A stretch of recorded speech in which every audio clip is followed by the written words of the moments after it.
Good morning, everyone. Welcome to the FSC Get in Shape seminar. We've been running these for almost a year now, and we've had some great results and some big success with these, trying to provide some additional information and support as advisors transition through the new regime. Today, we'll have a couple of leading industry experts to provide some insight on how FAPs navigate the new education obligations. It's a very important consideration as you're moving forward, and something that, if you haven't considered already, should be top of mind. With us today, we've got our industry experts, David Ireland from Dentons Kensington Swan, and David Greenslade from Strategi, who needs no introduction. Thanks for being here, gentlemen. Any questions we will monitor, and we'll jump in or we'll answer them in the question and answer space, so feel free to ask them. I will pass over to David Greenslade to get started. So let's dive into the agenda. So Hayley, can you bring that up? Yep, great. So, next slide, please, Hayley.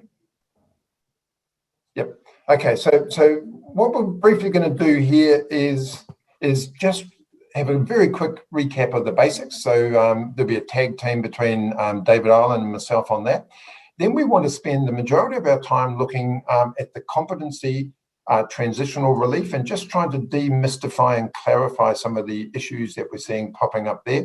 And then we want to get into the guts of it, really, which is talking about the qualification, which is the New Zealand Certificate in Financial Services Level 5 version 2, or whether a business should be looking at doing the equivalency, and what is equivalency and how do you build it out, and so on and so forth.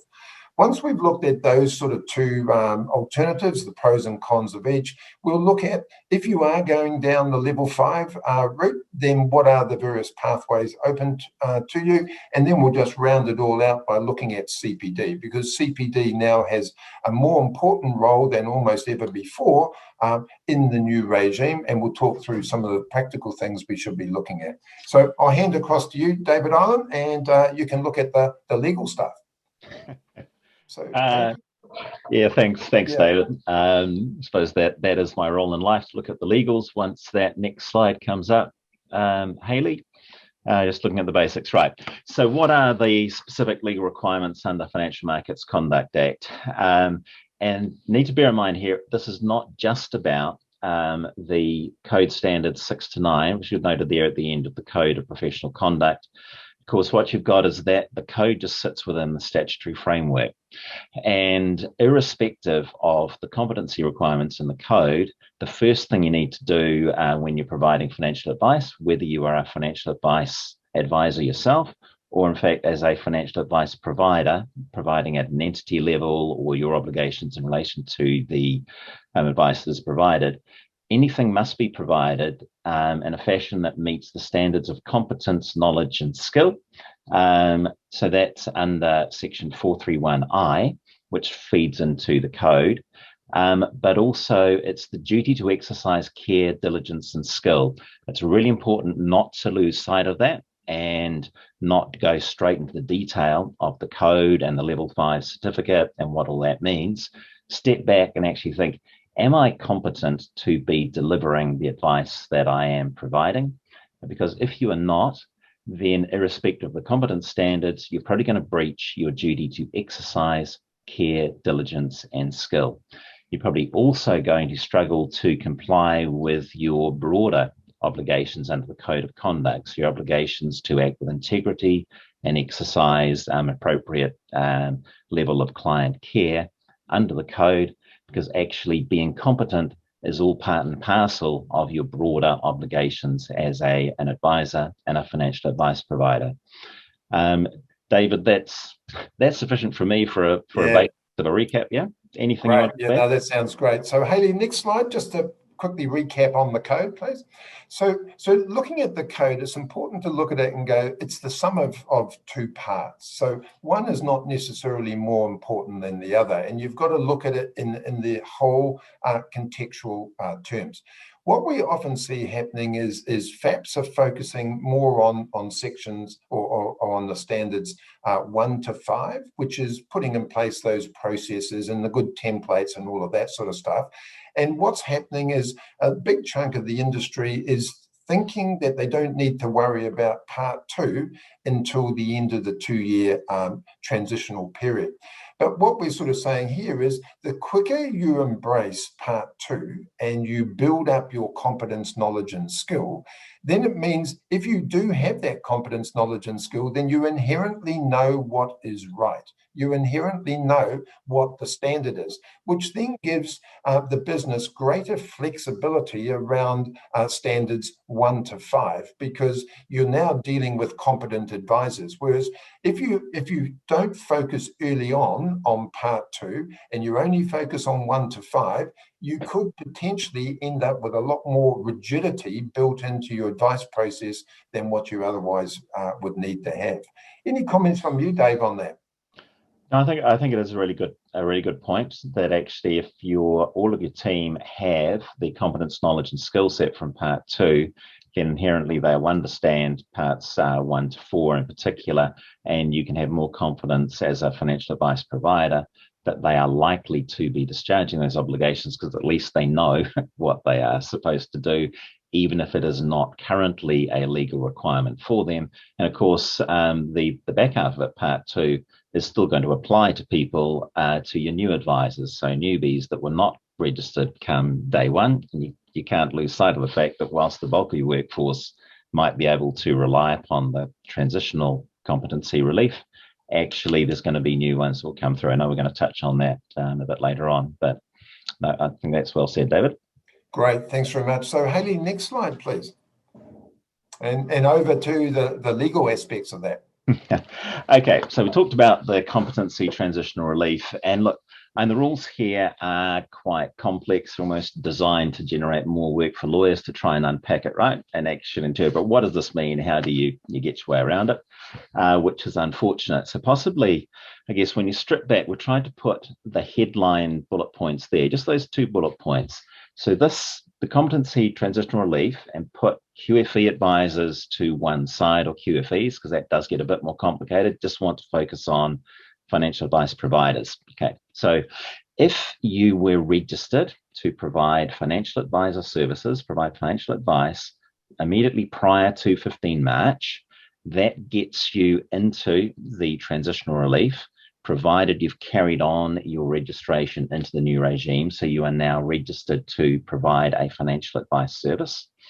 The competency relief only applies to the type of advice that you were providing before 15 March. So in some ways, whilst the Financial Advisors Act has been killed off, it's repealed, it ceased to exist from there. It is it's a zombie piece of legislation, right? It gets resurrected through this competency relief, which will last for 2 years through to 15 March 2023. Even if you get your full FAP license early, the competency relief is locked in stone for that 2-year period. Okay, so always bear that in mind. You're not penalized for getting a full financial advice provider license early. The competency relief still kicks through. Okay, the point about the type of advice that's provided before 15 March, I know some of our clients have queried and tried to work out, well, what does that actually mean? Because there's no longer any sort of thing as class advice, say. So let's say I was just a registered financial advisor coming up to 15 March this year, was not an AFA. So I was registered myself. I could have provided personalized advice about some insurance products, so category 2 products, the old category 2 products, and I could have provided generic advice about category 1 products, and that would have been fine.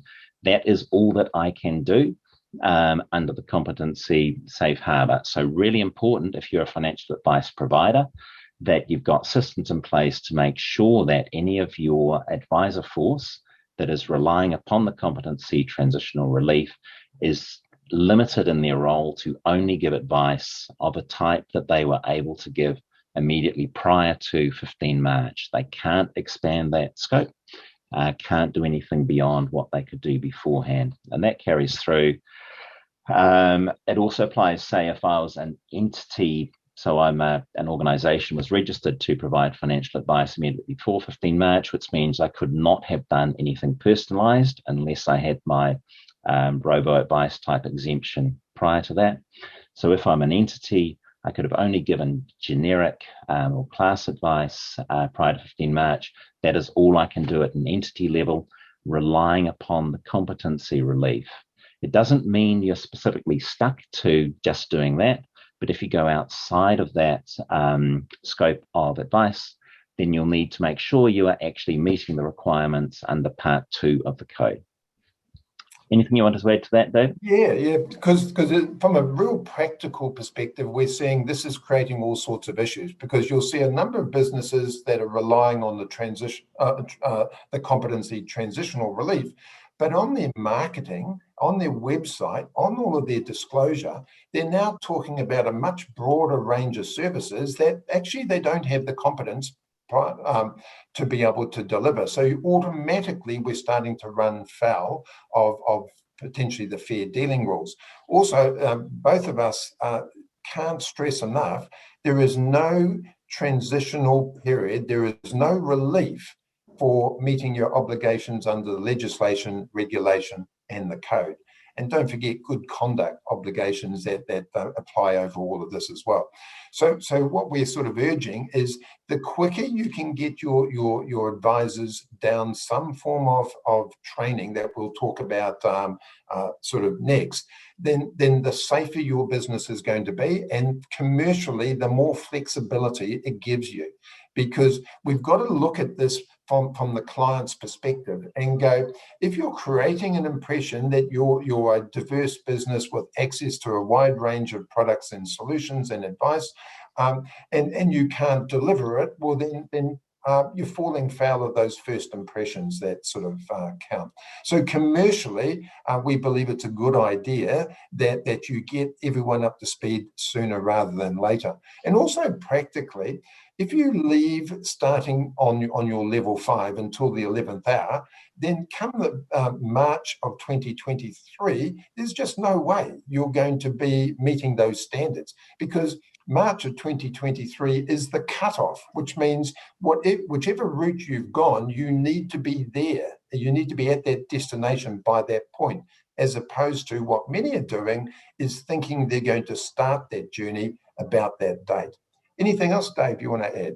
It's probably, one of the points you raised earlier was the risk of organizations with the breadth of their service, their advertising, and running the risk of actually doing stuff they might not be competent to do.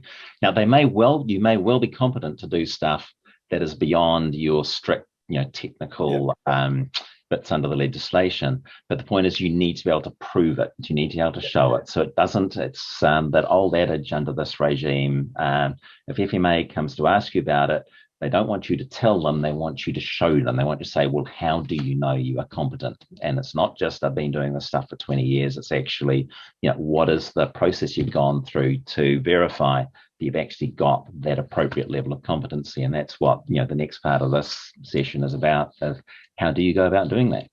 Great, thanks for that. Just a quick question, if you guys don't mind me jumping in. Great conversation, by the way. How do you think that those groups that are relying on the exemption, how should that impact their licensing plan? It's probably, David, I'll you gather your thoughts and jump in. I'll jump in since I've started on the bits there. I think the point is, it's you will need to be able to have transitioned no later than your 15 March 2023 to not relying on the competency exemption relief, right?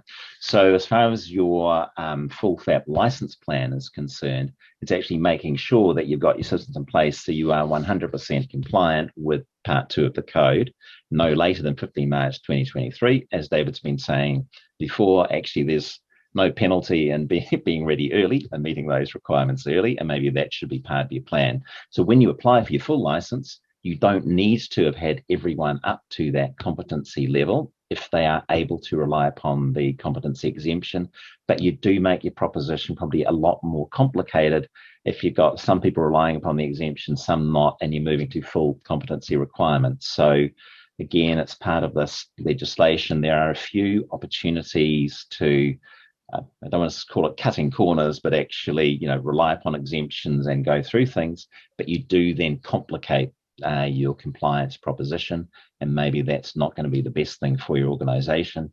But it's really just making sure you're on the right pathway to be fully compliant with competency requirements by the deadline.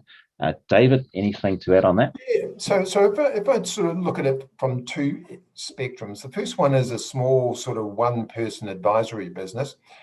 When they apply for their license, it's all about them and their competence, knowledge, and skill, because they are the business and the advice provider and the director and everything else. So it's really hard for them to be able to say, we meet all of the competence, knowledge, and skill if they've never even done level 5. And so what we're sort of advocating there is this: if you're a single advisor business, you're in safer territory if you go and get your level 5 qualification before you apply for your license. But having said that, we have already seen a number of advisors get their license without the level 5 qualification at this stage, but they've been at pains to be able to prove that they've enrolled for it and they've commenced down that track, and they're showing how through some form of external compliance assurance they've got some form of parameters around what they're doing. When we move across to the larger firms, what we're finding there is that if they're relying on the competency relief, then they've got to build out in their license application a much more detailed training program to show how on day one, like this year, how their advisors are meeting competence, knowledge, and skill relating to the legislation, regulation, and code, because everyone was meant to be compliant from the 15th of March. So they needed to show what they've already done to commence in a compliant way. Then they need to be able to show through some form of detailed training plan which advisors are going to be on the competency relief process, which have already got their level 5, and what they're doing with new advisors that they're onboarding in post 15th of March, because they've got to be able to show how they segment these advisors out so that when clients come in, it's the advisor with the appropriate competence that is allocated to deal with the client that's got that particular service need. So it just becomes a bit more complex when you haven't got enough wriggle room built into it, but it's all eminently possible. Does that help, Steve? Yes, definitely. That's one of the pieces where we get a lot of questions about. So I think it's great to cover it off. Hey, David and Steve, like on the actual application itself, for your full license application, because all the detail that you're talking about of these systems that's there, that's actually that's sitting behind your application, actually, because that's not apparent on the application itself, right? You're ticking boxes, and the whole point is there is a high trust model in that application, right?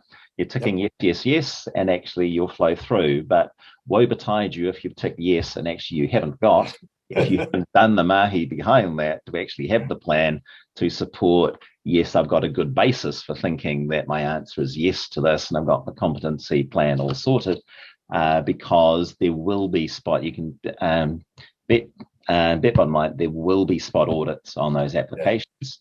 And you don't want to be the one who's ticked yes, and FMA says, right, well, show me. And if you've got, if your cupboard is bare in terms of what you've done, then that's likely to go very badly for you, not just with that application, but possibly your future prospects of FMA actually relying on what you tell them in the future. So just be wary of that. Yeah. So just to sort of reinforce what I'm not saying is that all single advisors need to have their level 5 before they apply. It's perfectly possible to apply without your level 5, but you just need to be able to demonstrate how you're going to get your level 5 by the end of the transitional relief period, and how you can demonstrate that you're not going to stray into providing additional advice that's beyond the competency that you're permitted to do so prior to the 15th of March. But what I am saying is it's a really good idea to get your level 5 sooner rather than later so that you're in the safe territory. Let's sort of couple of questions come through. Let's jump on to the next slide, David, and look at that, the qualification versus equivalency option, because I think that address a couple of those questions as we go through this, and we'll start the great debate. So why don't you kick off, David, with the argument for the affirmative of you should all get your level 5 certificate? Because we, both David Ireland and myself are proponents of both routes. So we don't have one commercial interest versus another on that, but it's just easier if one of us sort of advocates one way. So if I sort of look at the qualification route, and remembering what we're talking about here is the New Zealand Certificate in Financial Services Level 5 version 2.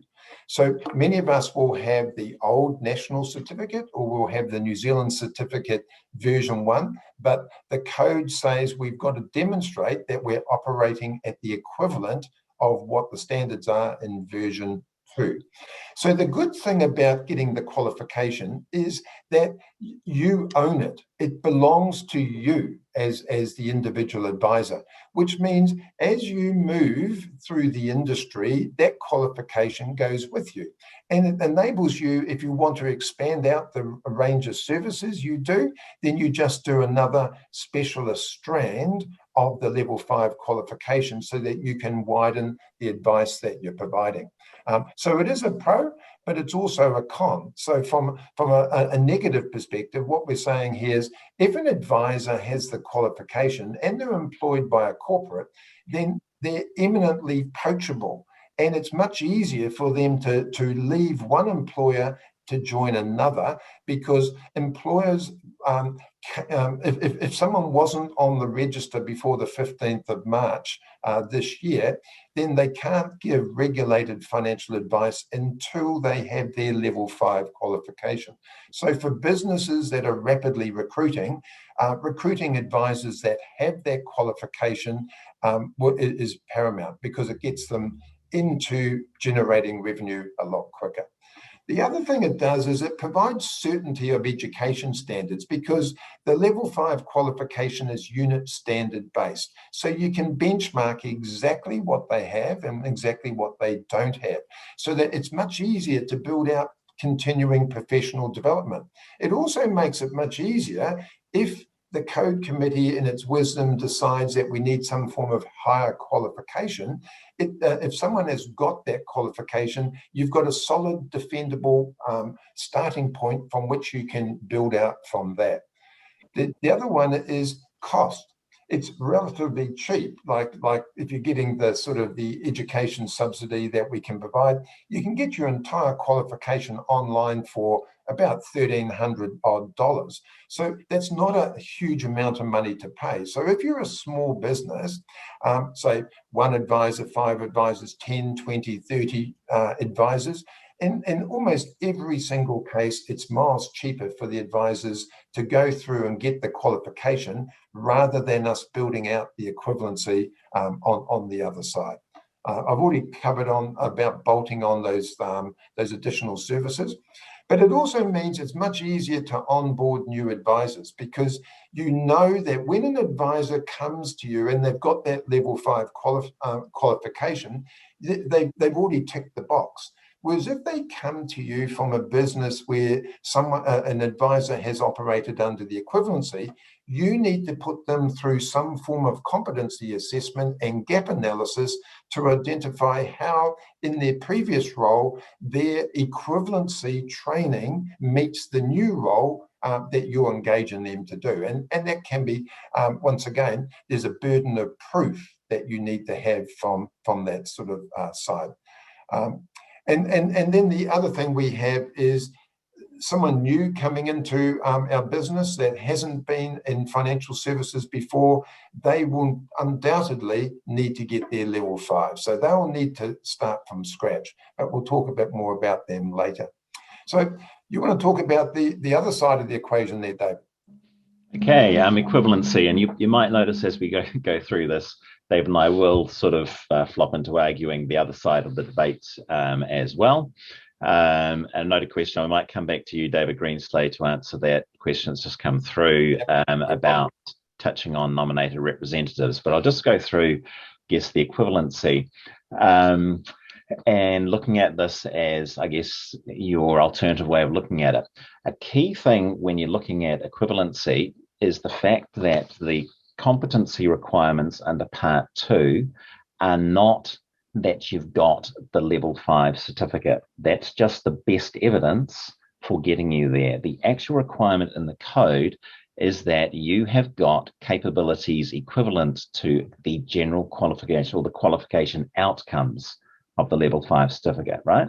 So you're not, with your equivalency, looking at necessarily training people to be equivalent to the actual Level 5 certificate of all the nitty-gritty, the detail of that. It is the qualification outcomes of the Level 5 certificate is what you're looking at. It's quite an important distinction because it's not a match. It's not a like for like. If you're relying upon the equivalency route, you're not actually getting somebody up to be, yep, you now should be recognized to get a Level 5 certificate. I think David's going to look at that or the education pathways in a couple of slides, but just, I guess, bear that one in mind.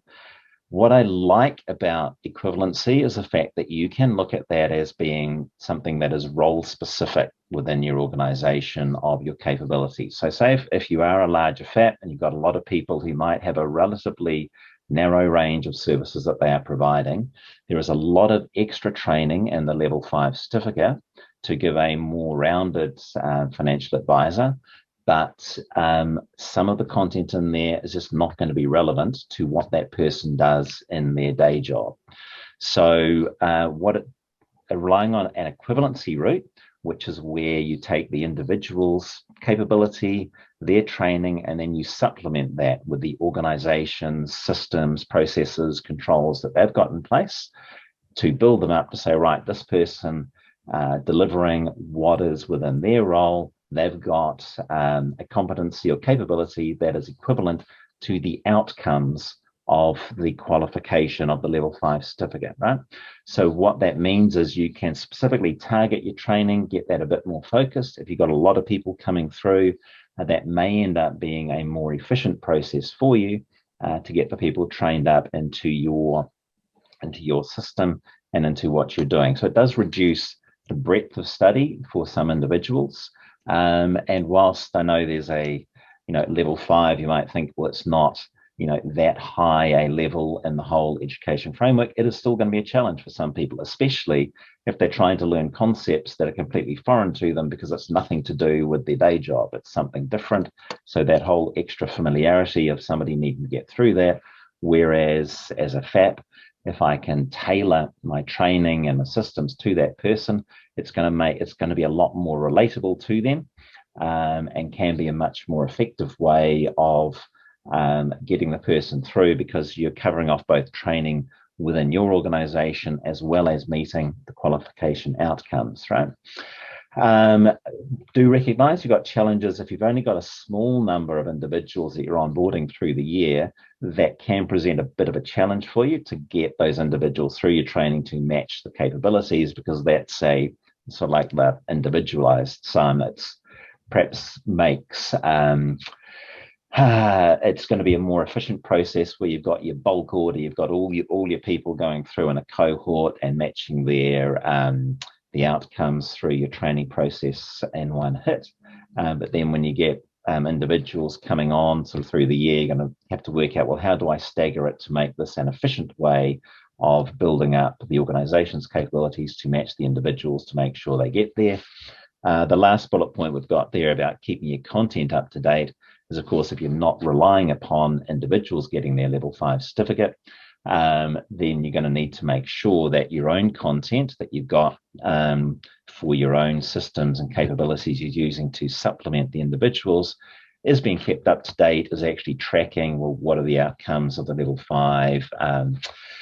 If I change my systems, I'm going to need to go back and maybe retrain my individuals, because actually if I change something in my systems that we relied upon on day one, then that creates a risk from my demonstrating that I've got the equivalent from a competency because I've changed something. So do I need to go back and retrain individuals to make sure that their capability is always matching the system capability that we are relying upon?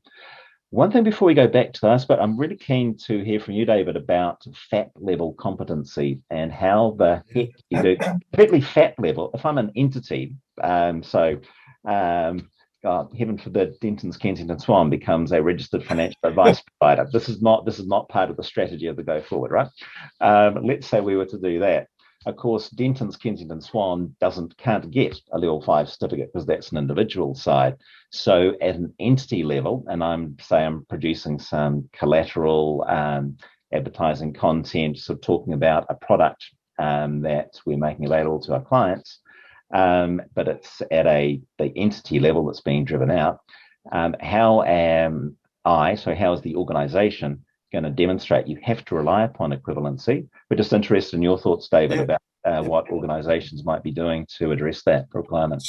So the legal basis of it obviously is sitting in standard 9 of the code around any person who provides regulated financial advice must maintain ongoing CPD. So we're saying that an entity, which is say the FAP itself, has to demonstrate it can operate at the equivalent to level 5, because a FAP can be delivering advice in its own right as a robo advice provider or whatever, and it's got to maintain CPD as well. So when we're looking at the entity side, we're looking at it from the perspective of how does it know what the level 5 requirements are? So obviously from an entity perspective, it then means someone probably needs to have a really good understanding around level 5, either by having completed it or being able to tap into an organization that can provide guidance around that. And then it's a matter of looking at it and going, what do its systems and processes and its controls, which is its compliance side, how do they operate, and how do you prove that they are all operating at the equivalent of level 5? So, for example, at Strategi Institute, our biggest pain is the fact that level 5 version 2 is a constantly moving beast. When there's a change that occurs, and let's just take one change, which is the new AML CFT regulations that now kick in on the 9th of July. So they were promulgated and the industry became aware of them last week, and they kick in 2 weeks' time. What we have to do for level 5 is ensure that the level 5 content is then updated to reflect those new AML regulations. That triggers massive changes across various manuals, facilitated training content, CPD content, and things like that. So the implications for an entity, a FAP, is what mechanism do they have in place that triggers an alert for them, or what subscription mechanism do they have with the likes of Strategi, where they are made aware that this change is occurring. What is the implications on the business, if any, and then what changes do they put in place, and then how do they roll this out? Because when we're looking at the equivalency, it's not just the training content. It's the training content is one part of it. It's how the training content is delivered across the business. It's how the training content is verified to make sure it's up to date. It's how does that training content interrelate with the policies, processes, and controls, the IT systems, and with the QA process to make sure that the outputs are all correct. So when we're looking at FAP competency, one of the key areas we look at is the quality assurance people, because the quality assurance people are the guardians effectively for that FAP of the standards. And so often what we don't see is QA people going through and getting their level 5 or being brought up to the same standard. The focus often only sits with the advisors and not with the supervisors, managers, and QA people. And we would sort of argue quite strenuously the QA people, the people that are assessing the quality of the advice, need to be some of the most highly trained people there, particularly around assessing good conduct obligations. And this is where this need to keep content up to date is just so critical, because it is a fast-moving regime that we're in. And being able to change these things on a regular basis sort of helps. Does that sort of give you a bit of an answer there, Dave? Yeah. In terms of quite what you've demonstrated is it's not straightforward, right? No, it's not. Actually, and at a fat level, actually, how do you do it? In some ways, but you do step back and say, well, somehow you need to actually turn your mind to it as a financial advice provider. Think about how am I satisfied that the competency with which the organization is delivering financial advice meets the qualification outcomes of the level 5. And possibly one way you step back, and what you, I think, need to do when you step back and say, I need somebody who is competent, whether that's a Strategi, whether it's actually just a skilled financial advisor, to actually step back, look at your processes and sign off to verify. We've got a point there in that second last bullet point on the slide of, your quality of your education provider or your equivalency verifier is important. To actually step back and fact to say, right, Steve Burgess, he looks like a bright chap. We'll get him to just have a look at what the organization has got, how our financial advice is being pulled together. And we'll just get Steve to sign off for us. So I'm not putting you in and firing line Steve on that, but actually just get someone to verify, yes, what you've got there, you've got your capability is equivalent to the outcomes of the level 5, you're good. And as long as that person's gone through a good process, then that should give you a good level of assurance that what we've got is right. Maybe you don't want, but it is not straightforward. The more complex your organization, the more moving parts, then the more challenging that might be. But just think about the starting point is actually just think about it. You write financial advice as a provider. You could do that reasonably straightforward in the old days because you're just looking at care, diligence, and skill. You've now got, as a provider, I need to address my fat level competency. How am I going to prove that? And you made a really good point there about quality of sort of providers, and this all comes down to your outsource sort of policy. We were working with a large corporate at the beginning of the week, and one part of their business, we said, right, well, how are you proving this level of competency? And they go, oh, well, these guys go off and they do this education qualification with this third party. And we said, but that qualification is out of date. It hasn't been brought up to speed yet with the new regime. And their face sort of fell, like they just assumed that the education provider that they're putting their people through would have updated their material, but they haven't. And so this is where, if you're operating the equivalency, you've got to check out where your advisors are getting this information from to make sure every single part is up to speed.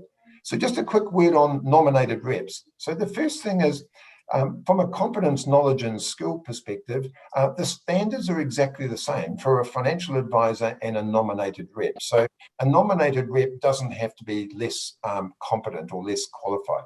But what tends to happen is the nominated reps traditionally, and probably moving forward, will be at the larger end of town. They're more likely to be in organizations that have gone down the equivalency route. And so, as you're probably familiar, there's a special duty that will apply to FAPs around nominated reps. And that duty, when you sort of boil it down, is all about how does the FAP ensure the nominated rep stays within the narrowly defined box that they've been sort of subscribed to provide that advice. And the FAP has got to prove via its Class 3 license how it keeps that nominated rep inside that box and doesn't let them stray out from there. So nominated reps are a viable sort of engagement mechanism. They'll sit predominantly in that equivalency route, but they do come with some compliance controls that need to be put in place. But it's always okay because the nominated rep doesn't need a whole heap of training around that. Right, so let's just sort of move on to the next slide, which is just briefly talking about the qualification pathways. And this is just really the intro sort of heading from that sort of perspective. So if we go across to the actual detailed slide there, Hayley. Yeah, so this may be a bit hard for most people to see, but what we're saying is that depending on where you're at in the industry will determine the range of routes that you can follow. So obviously, if you're new to the industry or you're a current advisor and you have no qualification, in other words, you don't have the national certificate or you don't have the New Zealand certificate version 1, then logically, and you're not going to work in a large corporate that's going to run the equivalency route, then really you only have one option, and that's to complete the New Zealand certificate in financial services level 5 version 2. If you've got one of the old qualifications, and the likes of myself, I've got the old national certificate, then that's fine. It gets us into the new regime. So we do have the qualification, but the qualification doesn't enable us to prove that with the qualification itself, to be able to prove that we're operating at level 5, because the old qualifications or even the version 1 wasn't teaching the legs, the regs, the code, and the conduct obligations that apply since the 15th of March. So what an advisor needs to do and what a business needs to do is close that gap between whatever the advisor qualification is and bring the people up to speed around the legs, the regs, and code. And that's where you've got the closing of the gaps. So if you're doing that, then that enables you to be able to prove that on the first part, you've got a qualification. On the second part, which is closing of the gaps, you've done appropriate defendable CPD, so that collectively you can now prove that you can operate with the requisite competence, knowledge, and skill. There is a third path that you can go down. Very few people have gone down it simply because it's quite complex and slow and very expensive. And that's where you go, I'm highly experienced, I may have some other qualifications somewhere. I want to take my experience and my previous qualifications from perhaps overseas, and I want those all assessed to see whether I can operate at the equivalent of version 2. We love this process, and I'd love to sell it to everyone because we would make more money out of it. But if I put my hand on my heart, I would not recommend anyone go down that route, because at the end of the day, whatever qualification and experience you have, you will still be gaps. And the problem is a specialist course just for you needs to be then compiled for you to go through to fill those gaps. And that takes time and it's expensive. But it is a route that's available, and Strategi Institute has partnered with Skills to bring that to the market from that sort of perspective. Okay, moving on, because time's sort of... Just a point there, David, just on the, I guess, your qualification, and bear in mind under the current code, they do still recognise the national certificate and version 1 as meeting your qualification, your competency requirements. So those are specifically recognised. So the closing your gaps is almost as getting to your gold standard of what is current, but there is still recognition in the code as a transitional relief. Whether that's going to be there forever is a question mark. But that's what is currently in the code is they do recognise ways of demonstrating the standard do include your national certificate and version 1, and even just being an authorised financial advisor, right? So yeah, shouldn't lose sight of that. Sorry, but carry on. What do new advisors need to do? Yeah, so we've basically covered off most of that. So the version 2, or the New Zealand Certificate in Financial Services Level 5 version 2, you need to have the core strand and a relevant specialty. So core strand has all of the legs, the regs, and all of that sort of stuff. And the specialty strands are things like investment strand, residential property lending strand, life, disability, health strand, GI strand, and so on and so forth. And so if you're new into the industry and weren't on the FSPR before the 15th of March of this year, then you need to have that before you can give regulated financial advice. If you're going to provide an investment an investment plan, then you need to have the investment strand. And if you're going to add on additional subsets of the type of advice you want to provide. So if you're an advisor and you want to advise on investment and on life insurance, then you'll need the investment strand plus the life, disability, and health. Now, you've got to have that before you can give regulated financial advice. But many employers want advisors out there helping generate revenue sooner rather than later. And that's where you can build a supervision plan. So Dave, do you want to start off and talk high level about a supervision plan, and from a regulatory perspective, what the parameters would be?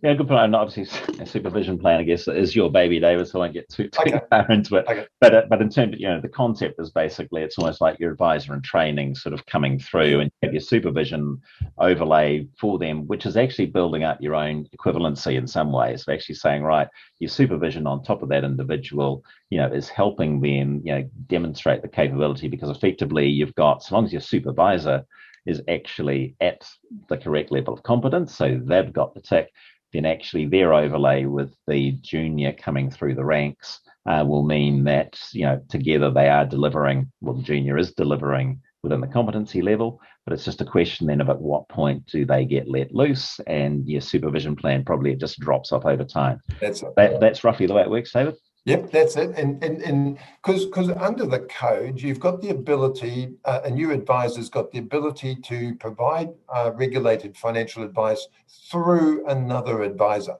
So what we're saying here is in the supervision plan that the trained advisor would go out, they would do the consultations, the newbie goes with them. Progressively, the newbie learns more and more about the consultation. The newbie starts with the experienced advisor there. The newbie starts to take over the questioning, and they can collect all of the data, but they obviously can't give advice. Then they can go back to the office, and over time, they can start to write whatever the advice document happens to be. But the advice document needs to be signed off and approved by the experienced advisor.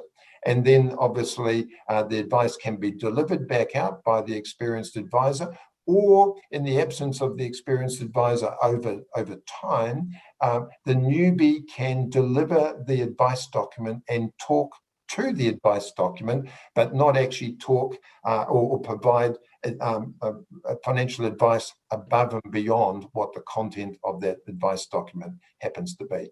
So there is a process, but it needs to be well documented, and you need to have really strong controls around that. Do you want to cover that last little bit there, Dave? I guess what we were getting at with that is saying what we've relayed there is let's think how it might apply even to people who at the outset can rely upon the competency qualification because, hey, I was registered before 50 March as a financial advisor. I'm not an AFA, so I don't get my automatic ticket through to meet the requirements of the code. I don't have my level 5 qualification. So for those people, they're similar to a new advisor coming on board, right? Because you've got to build them up to make sure they're actually going to meet the competency requirements. It's just the difference with them is you've got until 15 March 2023 to have completed that process, not to start it, but to complete it by then, right? And that was really what that final point was about, that whilst we've talked about new advisors, it's also applicable to those who haven't got the qualifications recognised in the code. Great, thanks. So let's move on to CPD. So the next slide, please, Hayley. Okay, so CPD, it's encapsulated in Code Standard 9, so we all need to be familiar with that, and it's quite specific. It applies to all persons, so that's both the FAP, the financial advisor, and at the NR level as well.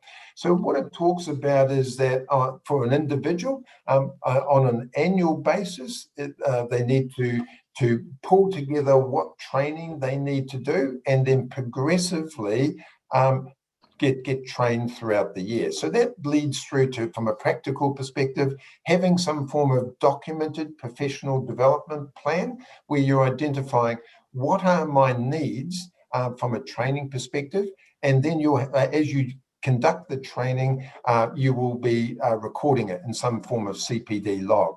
That could sit all on an electronic system like Radar, or you could just be running a notebook if you're a sort of a one-person advisor business. But you need to be able to document this stuff somewhere, and ideally, you want to be able to reflect on the training that you're undertaking. Now, a lot of the professional development plans will be largely driven by the FAP, because it's the FAP that is taking the legal responsibility and liability for the advice. So the FAP needs to think about where it's going from its business plan. It needs to look at things like its complaints register, incident register, breach register, privacy registers. It needs to look at what audits and compliance assurance feedback have provided, its internal QA, its business plan on new technology, new target markets. All of those things, they pull together, and then the FAP will go, this is where we're going. These are the competencies we need. These are the training sort of components that we need. And then they'll mandate to each advisor in particular roles, this is what you need to do. And then on top of that, the individual advisor will need some additional training that will occur. So what we're saying here is, because this is entity driven, it's slightly different from before in the old code where it was very personal related, and that the advisor would look at him or herself and go, gosh, I've got to do X number of hours. What am I going to do? Whereas now it's driven from the top down, but also from the bottom up. And this is where compliance and QA is so essential to informing what goes into a professional development plan.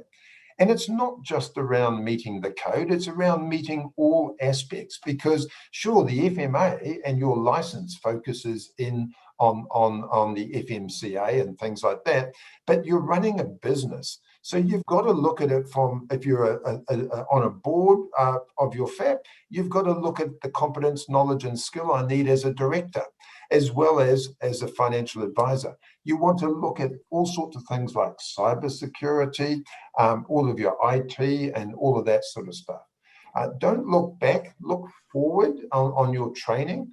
And then obviously the transitional relief doesn't really apply to this, because we're looking at a whole range of other things, but David Ireland might have a couple of comments on that. And the way that we're dealing with the regulatory part around CPD is through the closing of the gaps. And I think we've had over 2,000 people so far go through that. And certainly we've got forward bookings of at least another 1,000. So it looks as if people are getting a good understanding of what they need to do as far as training around legs, regs and code. Anything, Dave, you want to add to that? Probably, look, let's go on to the next slide. I'm just conscious of timing, and we'll just go through the nitty-gritty of what it looks like. But do bear in mind, from your professional development plan, in terms of it, it is actually individualized for the person. I was working with a provider yesterday who outlined all this wonderful training that they're doing, and they're delivering sort of lots and lots of training, and surely that ticks the box on CPD. Look at all the CPD we're delivering. And actually, yes, that's lovely, that's fantastic. Don't not do that. But actually the individual has to do their individual plan. Yes, you link it into your training, but it is very much actually, what does the individual need to learn?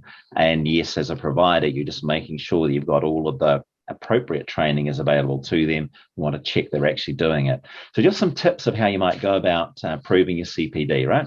So you do your draft professional development plan at the same time each year. Let's say, I know as a lawyer, we'll tend to do it at the start of, we need to do ours like in March, because it goes from a tax year. I often like to think around calendar years, just because it's easier to get your head around. But at the same time each year, look, plan forward what you need to learn about, what is the provider going to deliver, and each individual should have their own plan.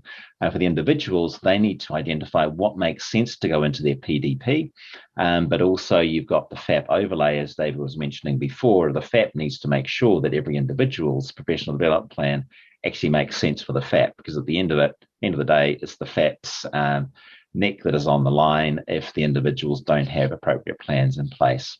Under the code, and this isn't just a plug from the lawyers, but you've got to address the keeping up to date with the regulations as a specific requirement of the code, as well as just your financial advice competency. So don't lose sight of those two components of your plan.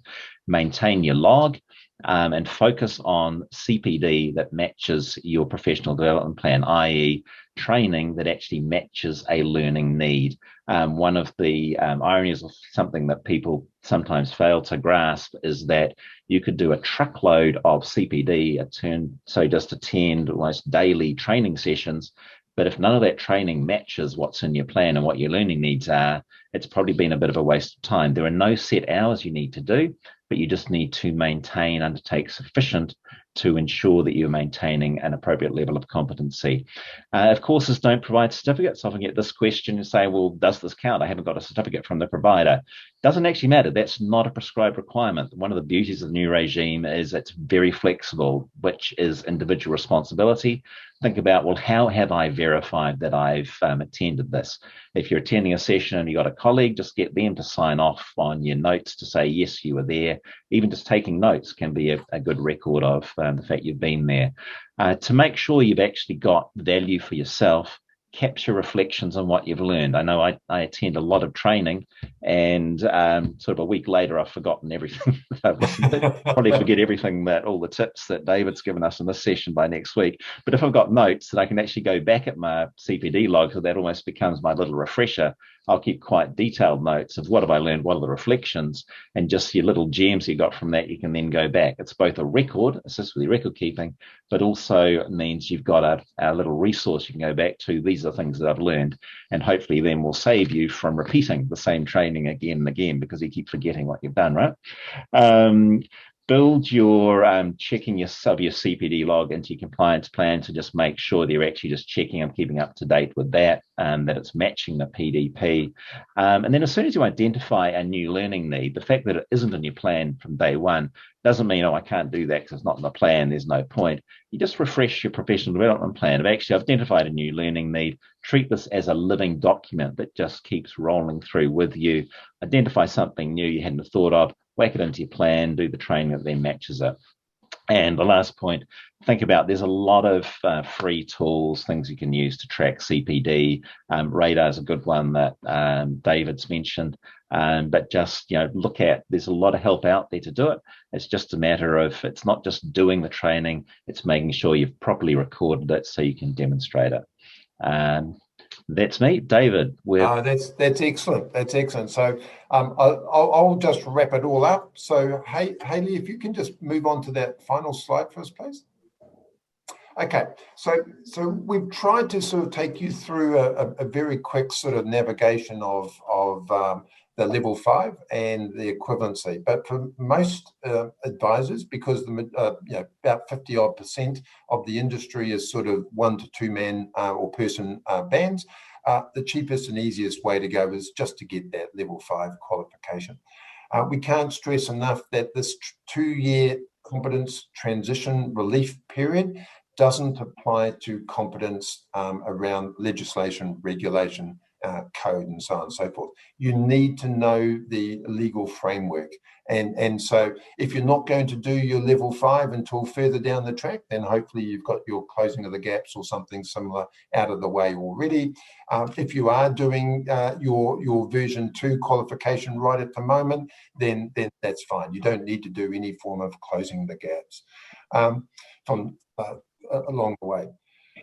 What we've also got to look at is how we actually do our CPD. So think that through logically, because it is going to be really, really important. So for many of us in the industry with an existing qualification, the work that we do to prove competence with version 2, that is effectively our CPD as we go. And as David Ireland mentioned, it's really important to be able to document everything you're doing, be it electronically or on a piece of paper, and then be able to produce that when requested by the FMA. Because When we move into the annual regulatory return type of stage of operating in FAPland, there will be an expectation that the FMA will be asking us as FAPs, how do you prove that you have the requisite competence, knowledge and skill, and that you can operate at the equivalent of level 5 version 2?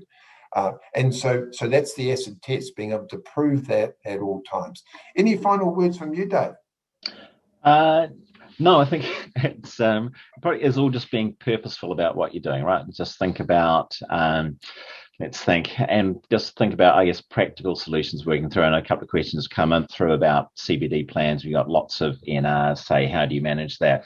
It's actually, don't let that get in the way of doing it. Just look at, I guess, individual, work out a plan. And so long as people have a plan, then you're halfway there, right? Then just trying to work out, make sure training is fitting those people's plans.